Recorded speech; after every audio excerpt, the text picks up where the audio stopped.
وکرنا بشه تندرستیش لای مالبند چار ایکتی نیشتیمانی کردستان و ایک جپینگاوین لپاش قوناغا چارم کنگره هات یا هاویتنو بر پرس مالبند چارجی همی هولو شان تلخان کرینه بو پشتوانی کرنا وی بشه سخلمیه.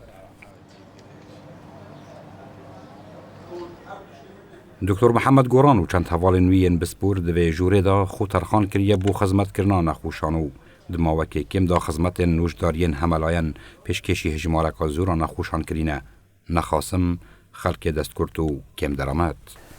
اوه جورکا بچوکو تنگت کویدت هندر مالبند چار ایکتین اجتماعی کردستان دا لباجر دهوکه بله یا مشتی خزمت مروفایت که. اف جوره استافک کم یه بچوک بخوت گریتن بله دیسان زور شارزاو بسپور و تایبتمندن ادبوارین چندین نخوشین جدا جدا دا. اوه جوره خزمت باش پیشکشی ابصدان خلق نخوش کریه السرانسری پارێزگە هادووکی. دوای کنگره چواری یەکێتی نیشتیمانی کوردستان و هاتنی بەڕێز ئاراز محەممەد ئاغا لە بسراوی مەڵبەندی چواری یەکێتی نیشتیمانی کوردستان و ئەندامی ئەنجومەنی سەرکردایەتی بڕیارماندا بەشێکی نوێ بکەینەوە بۆ ئەوەی خزمەتی ئەم سنوورە بکەین تایبەت ئەو نەخۆشانەی کە ناتوانن دەرمان بۆ خۆیان دابینکەن یان خۆ چارەسەری خوان وەرگرن بڕیارماندا بەشێ بکەینەوە بەناو بەشی چارەسەری یاخود بەشی تەندروستی. بشه ساخلامی المالبند چار هفکاری دیگل دزگه ساخلامی پیشمرگه کو به نخوشخانه شورش لسلیمانیت هتن یاسین هنه تند ماوه پینش هیوین دست پیک داج 7 ساله 73 نخوش روانه نخوشخانه شورش کرینه بوچاره سریه و انجام دانا نشترگرین جور و جور. لمالبندی چواری یەکێتی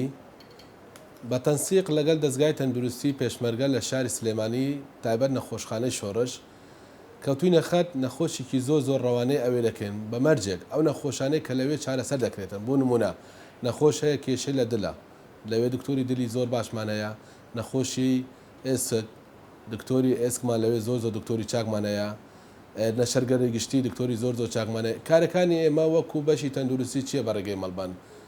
لەوێ دابینکردنی شوێن بۆ ئەو نەخۆشە هەموو عملیات و چارەسەری نەخۆشیەکە و نەشەرگەریەکە لەسەر ئەستۆی خۆمانە هەروە مانەوەی لەوێ لەسەر خۆمانە و دیسان دا و دەرمانەکان سەر خۆمانە گرنگ ئەو کەسە لێرە دەڕواتن تەنها خۆی دەچێتن نەخۆشەکە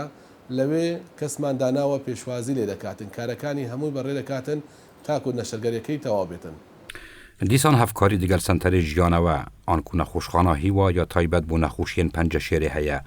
لە گۆڕی ئامارên بەردەستجی هەتان و کە 162 کەس کو هەلگرên نەخۆشیên پەنجە شێرێ بوون بۆ ئەنجامدانا نشتەرگەری و چارەسەریە کەویە هێناردنە نەخۆشخانە هیوا. سنتەری ژیانەوەمان هەیە لە سلێمانی ئەو سنتەری ژیانەوەیە کاری کەویکردنی نەخۆشە ئەو نەخۆشانەی شێرپەنجیان هەیە دوای وەرگرتنی دەرمانی کیمیاوی پێویستە 15 یان 20 ڕۆژ یان 30 ڕۆژ 30 جەلسە نەشەرگەریەکە دوای نەشەرگەریەکە جەلسەی لیزەر وەرگرێتن. ئێمە بە تەنسیق لەگەڵ تەندروستی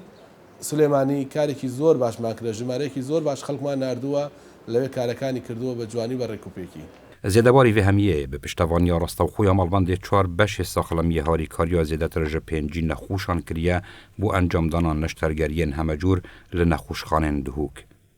Dîsan zêdetir ji 1205 helgirên nexûşên domdirêj heyvana dermanên pêdivî ji Dr. Muhammed Goran û hevalên wî bêyî beramber werdgirin. Pêngava ji hemiyan girîngtir û çavarêkirî ev beşê biçûkê saxlamiyê dê li ayîndeyî bi erkê çareserkirina nexûşiyên تالاسیم یا جرابید او جی برایکا انجام دانا نشترگریا چاندنا مجی. بە تەنسیق لەگەڵ چاندنی مۆخی سلێمانی ئێستا ڕێژەیەکی زۆر نەخۆش لە بادینا نردومانە ئەو کەسانەی پێویستیان بە چاندنی مۆخەیە بەڵام ئێمە وەکو بەشی تەندروستی لەگەڵ بەشی چاندنی مۆخی سلێمانی هەندێک خاڵێکی گرمانەیە دەبێت ئەو خاڵانە ئەو نەخۆشانە هەیەیان بێتن کاتێ دەچن لەوێ چاندنی مۆ دەکەن ئەو کەسانەی بە ڕێگەی ئێمە مەڵبەندەوە بڕواتن هەموو داهات و هەموو هاوکاریەکی عید ئێمە دەبێتن ها نەخۆشەکە دەچێت لەوێ نەشەرگەرەکەی خۆی دەکات خۆت زانی چاندنی مۆخ بیمانە ئەوانەی نەخۆشی تەلاسیمیانەیە نەخۆشی تەلاسیمی ئەو نەخۆشیەیە کە ئێستا لە وڵاتی ئێمە و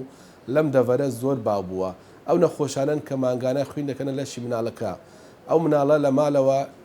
بۆ نمونە هەندێک کەسەیە ئەو ماڵە هەمووی نەخۆشن بەدەستی ئەو نەخۆشە سوپاس بۆخوا ئێستا لە سلێمانی چاندنی مۆخ هەر بە ڕێگەی کەناڵەکەیان ئێوە دەتوانن خەڵک بێن لێرە سەردامان بکەن ئێمە بە تەنسیق نردنی بۆ نەخۆشخانەی چاندنی مۆخی سلێمانی مەوعودیان وەرگین بەڵام ئێمە مەرجی خۆمانەیە ئەو مەرجە مەرجی ئێمە نیە مەرجی پرۆتۆکۆلەکەی کە دانراوە دەبێتن ئەو کەسانەی کە